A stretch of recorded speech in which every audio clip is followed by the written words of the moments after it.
20 de septiembre de 2017. Puerto Rico, noche cerrada.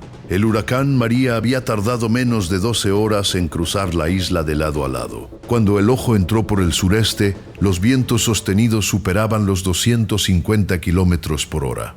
El sonido que los habitantes de los municipios costeros describieron después no era el rugido que se espera de una tormenta. Era más parecido al gemido de algo enorme que se aprieta contra la tierra. Como si el aire tuviera peso, como si el mundo entero estuviera siendo empujado en una dirección que no existía antes. A las pocas horas, la red eléctrica de Puerto Rico había colapsado casi completamente. No fue un apagón gradual. No fue una zona tras otra quedándose sin luz. Fue la columna vertebral del sistema eléctrico cayendo de golpe, como cuando cortas el cable principal de un edificio y todo se apaga al mismo tiempo. 70 millones de interrupciones del servicio registradas en menos de 24 horas.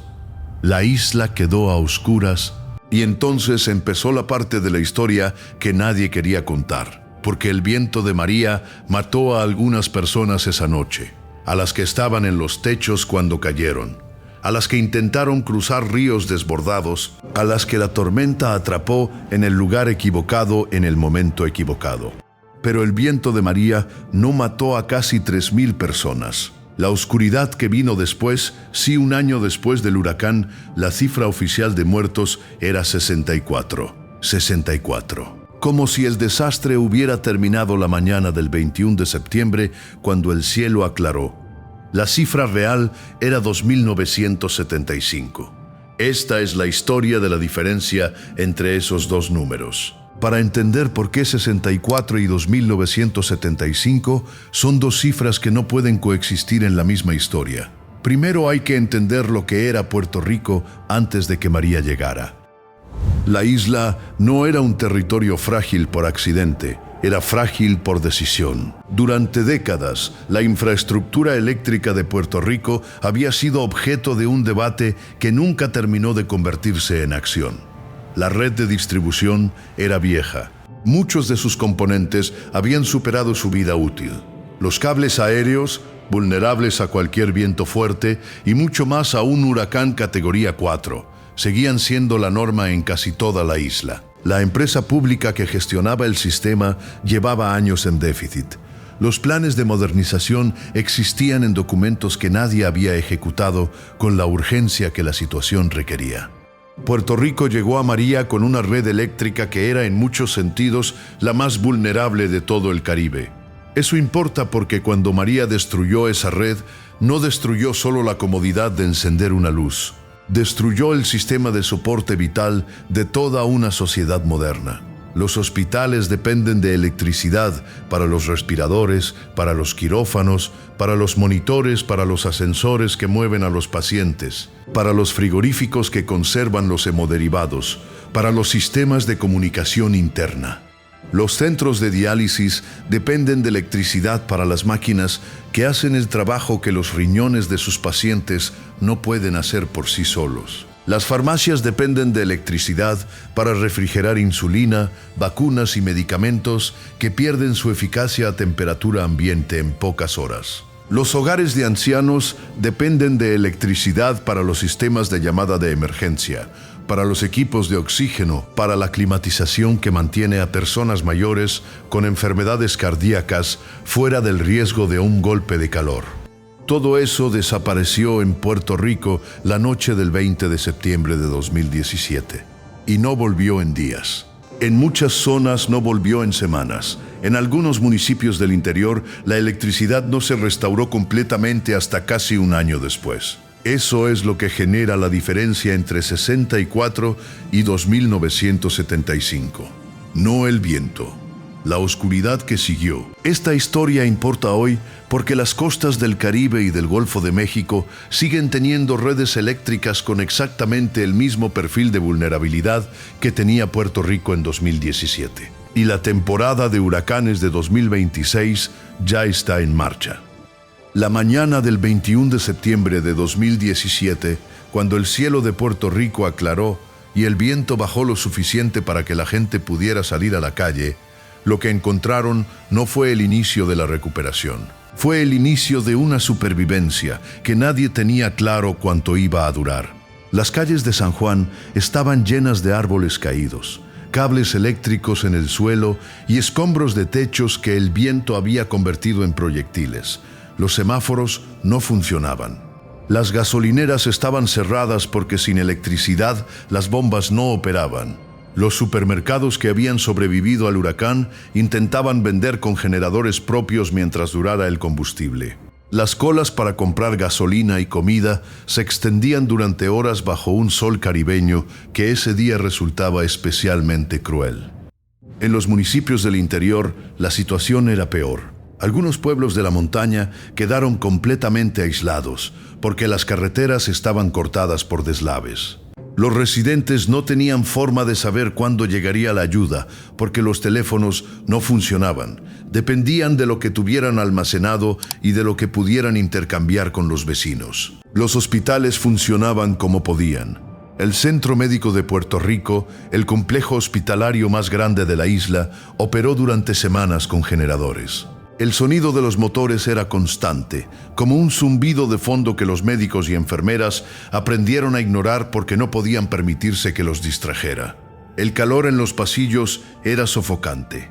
Los sistemas de climatización consumían demasiada energía para poder mantenerlos encendidos junto con los equipos críticos. Así que los médicos elegían o aire acondicionado o máquinas de respiración. La respuesta era siempre la misma.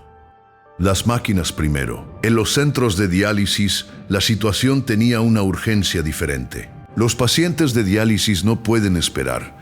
La diálisis no es un tratamiento que puedas posponer como puedes posponer una cirugía no urgente o una consulta de seguimiento.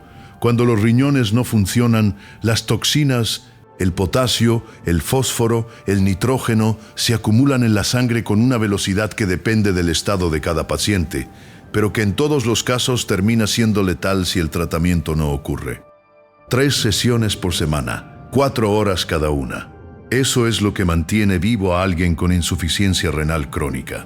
Después de María, los centros de diálisis de Puerto Rico enfrentaron un problema que nadie había planificado completamente. Seguir funcionando con generadores cuando el suministro de combustible era impredecible, cuando el transporte de los pacientes estaba interrumpido y cuando el personal médico intentaba llegar al trabajo en condiciones que hacían que el simple hecho de moverse por la ciudad fuera una aventura.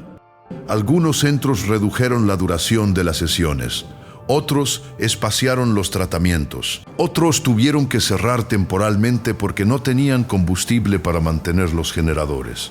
Cada una de esas decisiones tenía consecuencias directas en la salud de los pacientes. Orlando López Martínez tenía 48 años y vivía en el área metropolitana de San Juan. Había sido diagnosticado con insuficiencia renal crónica años atrás y llevaba un tiempo en diálisis regular. No era un anciano, era un hombre en la mitad de su vida, activa al que una enfermedad había colocado en una dependencia total de una máquina 3 veces por semana. Después del huracán, Orlando intentó seguir con su rutina. Las primeras sesiones después de María fueron irregulares, cortadas antes de tiempo, organizadas sobre la marcha. El combustible del generador del centro era escaso y había que racionarlo. Las comunicaciones para coordinar el transporte fallaban. El caos logístico del post-huracán convertía cada visita al centro en una odisea que dependía de variables que nadie controlaba. Orlando recibió sesiones incompletas. Su estado se fue deteriorando de una forma que los médicos que lo atendían podían ver pero no podían detener con los recursos que tenían disponibles en esos días. Murió semanas después del huracán. Su certificado de defunción no mencionó a María. Lo que le pasó a Orlando no fue una tragedia individual. Fue la tragedia de miles de personas cuyas historias no aparecieron en ninguna lista oficial. La pregunta que periodistas e investigadores empezaron a hacerse en las semanas posteriores era incómoda pero inevitable. ¿Cuántos Orlandos había en Puerto Rico? La respuesta que nadie quería dar tardó más de un año en hacerse oficial. Quédate. Hay una imagen que los médicos del Centro Médico de Puerto Rico describieron en las semanas posteriores a María y que resume mejor que cualquier estadística lo que fue esa segunda fase del desastre. Una enfermera de la unidad de cuidados intensivos contó que durante las primeras semanas después del huracán, su turno de 12 horas incluía una tarea que antes no existía: revisar cada hora el nivel de combustible del generador que alimentaba su planta del hospital. No porque nadie más pudiera hacerlo, sino porque si el generador se paraba, los pacientes conectados a respiradores tenían minutos, no horas. El combustible llegaba por camión, pero los camiones dependían de carreteras despejadas, de conductores que pudieran llegar al trabajo, de coordinación logística en un entorno donde las comunicaciones fallaban. A veces el camión llegaba, a veces no llegaba hasta el día siguiente. A veces había que hacer una cadena de llamadas durante horas para localizar a alguien que tuviera acceso a un depósito alternativo. Esa enfermera decía que los últimos 30 minutos antes de que llegara el camión eran los peores. No porque creyera que el generador iba a pararse, sino porque sabía que si se paraba no habría nada que ella pudiera hacer. Ese nivel de incertidumbre sostenida durante semanas tiene efectos en las personas que lo viven, pero también en los pacientes que dependen de ellas. Los médicos y enfermeras tomaban decisiones bajo presión constante, con recursos insuficientes y con la conciencia de que en condiciones normales algunas de esas decisiones habrían sido inaceptables. En la comunidad médica puertorriqueña se habló después en voz baja de casos en los que la escasez de recursos había obligado a priorizar de una manera que en circunstancias normales nunca habría ocurrido. No como protocolo explícito, como realidad implícita de un sistema colapsado. Más allá de los hospitales, la segunda ola de muertes de María se extendió a los hogares. Puerto Rico tiene una de las tasas más altas de enfermedades crónicas del Caribe. Diabetes, hipertensión, insuficiencia cardíaca, enfermedades respiratorias, una población envejecida con una dependencia alta de medicamentos que en muchos casos requieren refrigeración o que necesitan administrarse con precisión. Cuando la electricidad desapareció, esa dependencia se volvió letal. La insulina que no se refrigeró adecuadamente perdió eficacia. Los pacientes con diabetes que no podían conseguir insulina efectiva entraron en crisis. Los enfermos de corazón que no podían tomar sus medicamentos de control de ritmo cardíaco sufrieron eventos que en otras circunstancias habrían sido prevenibles. Los ancianos que vivían solos y cuyas familias estaban en el continente o en zonas de la isla igualmente afectadas no tenían a nadie que los revisara. Algunos murieron solos, en casas sin luz, sin agua corriente, en un calor que en Puerto Rico en septiembre puede superar los 35 grados. Las causas de muerte en sus certificados decían fallo cardíaco, complicaciones de diabetes, insuficiencia respiratoria. No decían consecuencias del huracán María, pero lo eran. La mortalidad indirecta de los desastres naturales es un fenómeno bien documentado en la literatura científica. Después de huracanes, terremotos o inundaciones, las muertes que ocurren en las semanas y meses posteriores como consecuencia del colapso de servicios, del estrés extremo y de la interrupción de la atención médica pueden superar con creces las muertes del impacto inicial. En Katrina, la mortalidad diferida fue significativa. En el terremoto de Haití de 2010, las enfermedades y la falta de atención médica en los meses posteriores mataron a más personas que el propio seísmo. María se convirtió en el caso más documentado de este fenómeno en la historia reciente de América. No porque fuera el único caso, sino porque la combinación de territorio americano, ciudadanía estadounidense y cifra oficial ridícula generó una presión periodística e institucional que obligó a documentar lo que en otros desastres queda enterrado. Los investigadores que intentaron estimar la mortalidad real de María utilizaron una metodología que se llama análisis de mortalidad en exceso. No cuentan individualmente cada muerte relacionada con el huracán. Comparan el número de muertes que ocurrieron en un periodo determinado con el número que se esperaría en circunstancias normales basándose en datos históricos. La diferencia entre ambas cifras es la mortalidad en exceso, las muertes que no habrían ocurrido si el huracán no hubiera pasado. Cuando los investigadores de la Universidad George Washington aplicaron esa metodología al periodo posterior a María, el resultado fue 2.975 muertes en exceso. 2.975 personas que murieron y cuyas muertes no habrían ocurrido ese año sin el huracán. 46 veces más que la cifra oficial. Esa cifra no surgió de la nada, surgió de un proceso largo y complicado en el que periodistas, académicos y activistas tuvieron que pelear contra una narrativa oficial que no quería ceder. La historia de cómo el número 64 se resistió durante más de un año es en sí misma una historia sobre cómo los gobiernos manejan la verdad cuando la verdad es inconveniente. Quédate. La cifra de 64 muertos no fue una cifra provisional que el gobierno de Puerto Rico calculó deprisa y prometió revisar. Fue la cifra oficial que mantuvo durante meses mientras la evidencia de que era incorrecta se acumulaba públicamente. ¿Cómo se llega a 64? El método de conteo oficial en desastres suele basarse en muertes directamente atribuibles al evento. La persona que murió ahogada por la inundación, la que cayó cuando colapsó el techo, la que fue arrastrada por una corriente, esas muertes son relativamente fáciles de atribuir. Hay una conexión directa, física e inmediata entre el huracán y la causa de muerte. Las muertes de Orlando López Martínez y de los miles como él no entraban en esa categoría. No hubo ningún momento en el que alguien pudiera señalar y decir, esta persona murió porque el huracán María le cortó la electricidad. Las muertes ocurrían días o semanas después. Sus causas formales eran enfermedades preexistentes. Sus certificados de defunción los firmaban médicos agotados que en muchos casos no tenían tiempo ni información suficiente para establecer la conexión entre el colapso de infraestructura y la muerte de su paciente. El sistema de registro generaba invisibilidad por defecto. Pero la invisibilidad no era accidental en todos los casos. El Centro de Periodismo Investigativo de Puerto Rico, dirigido por periodistas que llevaban años cubriendo la isla, fue uno de los primeros en documentar la discrepancia. Sus reporteros contactaron directamente con funerarias, hospitales y registros civiles de los municipios más afectados. Lo que encontraron era sistemático. El número de muertes registradas en las semanas posteriores al huracán era significativamente mayor que el promedio histórico para el mismo periodo. Las causas declaradas no mencionaban el huracán, pero la secuencia que conducía a cada muerte sí lo hacía si alguien se molestaba en reconstruirla. El CPI publicó sus primeros reportes en octubre de 2017.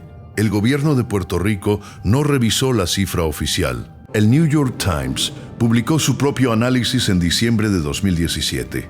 Estimaba que el número real de muertes podía estar entre 500 y 1,000. El gobierno de Puerto Rico no revisó la cifra oficial. Un estudio de la Universidad de Harvard publicado en mayo de 2018 estimó la mortalidad en exceso en más de 4.600 personas. El gobierno de Puerto Rico finalmente anunció que encargaba su propio estudio. El estudio encargado a la Universidad George Washington concluyó en agosto de 2018 con la cifra de 2.975, casi un año después del huracán. Durante ese año, la cifra oficial siguió siendo 64. ¿Por qué? Hay una respuesta técnica que es parcialmente verdad. El sistema de certificación de muertes indirectas no estaba diseñado para capturar este tipo de mortalidad, y reconstruirla requería un análisis estadístico sofisticado que llevaba tiempo. Pero hay una respuesta política que también es verdad. Durante esos meses, la administración Trump había utilizado repetidamente la cifra de 64 para argumentar que la respuesta federal a María había sido exitosa. El presidente había viajado a Puerto Rico y lanzado rollos de papel de cocina a los sobrevivientes ante las cámaras. El contraste entre esa imagen y una cifra de casi 3,000 muertos era políticamente devastador. Mientras la cifra oficial era 64, la narrativa de la respuesta exitosa podía sostenerse. Con 2.975, eso no significa que hubo una instrucción explícita de mantener el número bajo.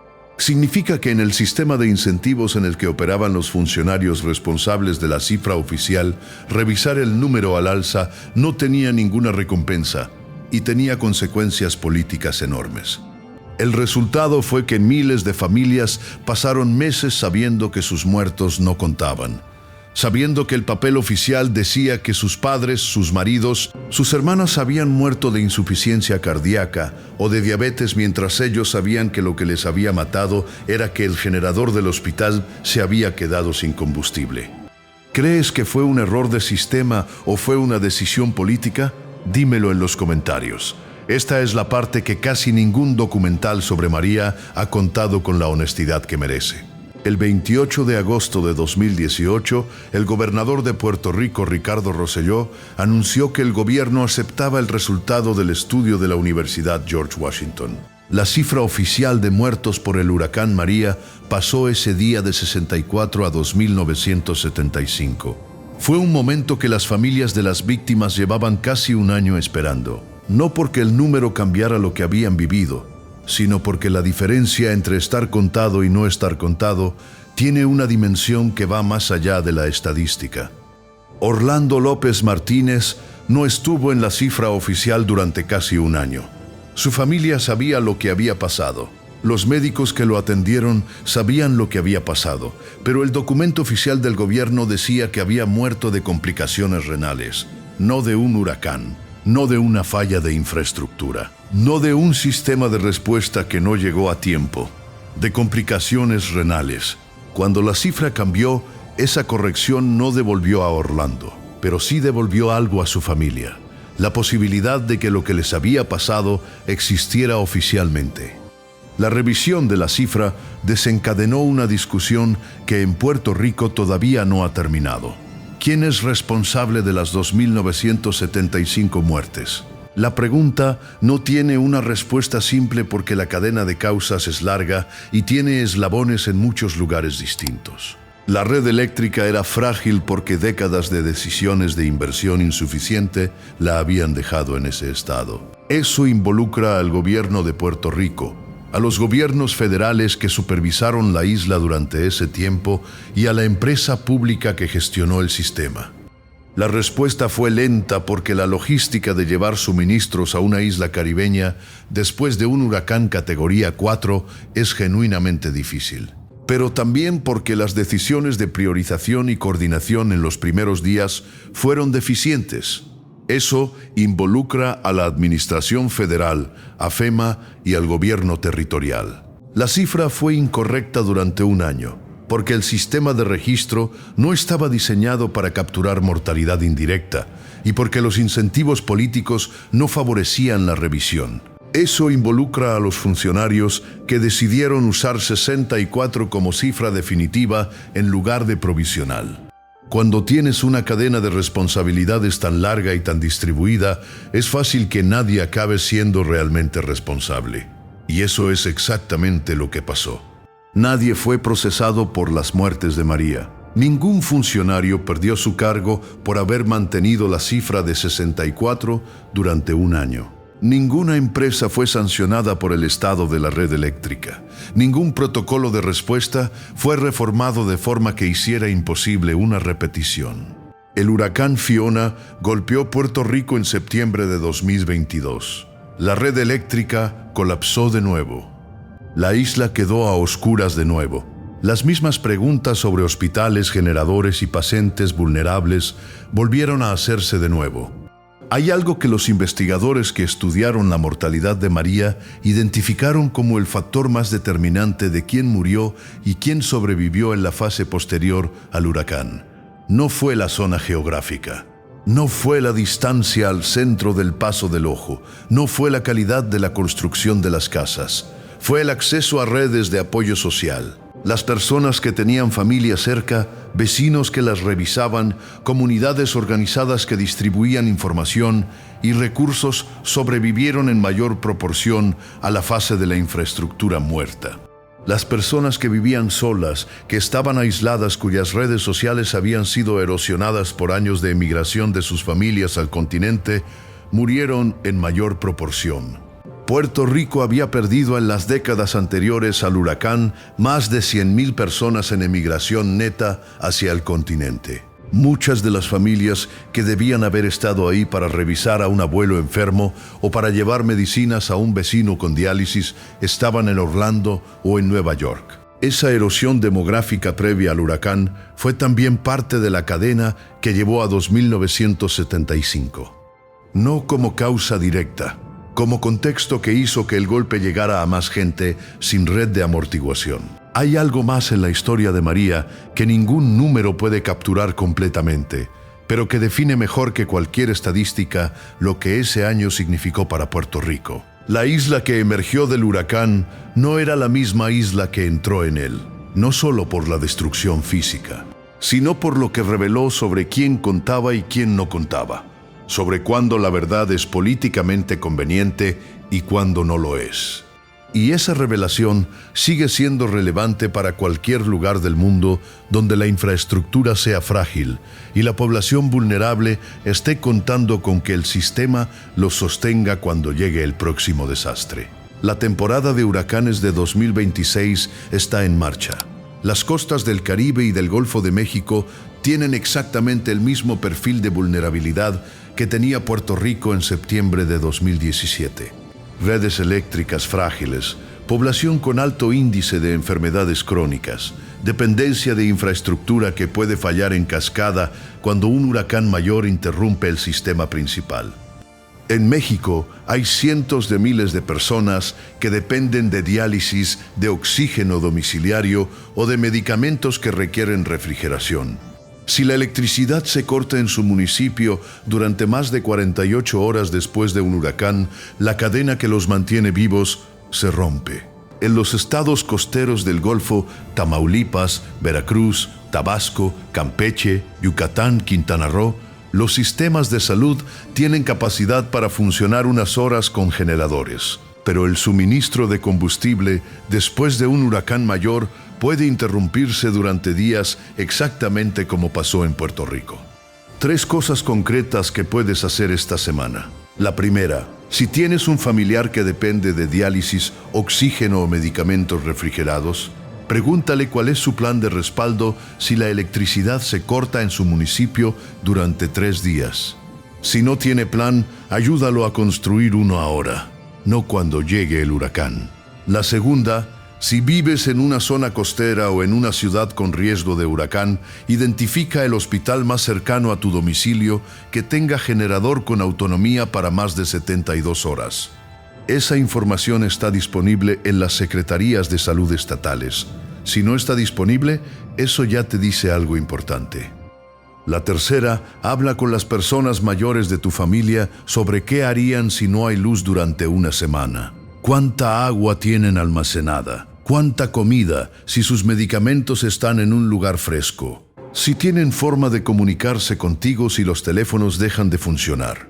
María demostró que un desastre puede seguir matando cuando ya no parece que esté pasando nada. La preparación no elimina esa posibilidad, pero puede reducir brutalmente las consecuencias cuando llega. Puerto Rico tardó más de un año en tener su número verdadero.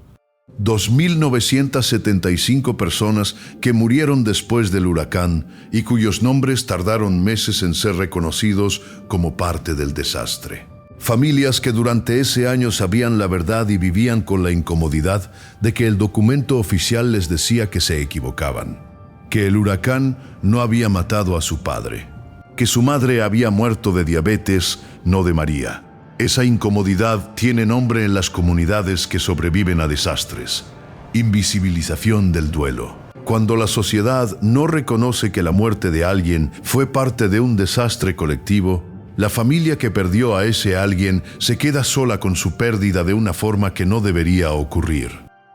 El reconocimiento llegó, pero llegó tarde. Y llegó empujado por periodistas que no aceptaron la cifra oficial, por investigadores que hicieron el trabajo estadístico necesario y por familias que siguieron insistiendo en que sus muertos contaban. Eso es lo que hace que esta historia merezca contarse con la extensión que tiene. No solo para recordar a Orlando López Martínez y a los 2.974 como él, sino para que la próxima vez que un gobierno dé una cifra de víctimas después de un desastre, alguien en la audiencia tenga suficiente información para hacer la pregunta correcta. ¿Están contando solo las muertes del impacto directo o también están contando lo que viene después? Esa pregunta puede salvar vidas, no de forma abstracta, de forma concreta. Porque cuando la presión pública obliga a contar los muertos correctamente, esa misma presión termina obligando también a mejorar la respuesta. Si este vídeo te movió algo, compártelo con alguien que viva en una zona costera o que tenga un familiar con una enfermedad crónica que dependa de electricidad.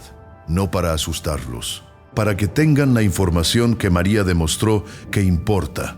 Suscríbete a Tierra Rota, dale like si llegaste hasta el final. Y en los comentarios, dime esto. ¿Conocías la historia de la cifra de 64? ¿O es la primera vez que escuchas que durante más de un año el número oficial de muertos de María fue casi 46 veces menor que el real? El siguiente vídeo te espera ahora mismo. Es la ola de 480 metros que destruyó Alaska en 2025. Está en pantalla. María no terminó cuando se fue el huracán. Terminó cuando Puerto Rico volvió a encenderse.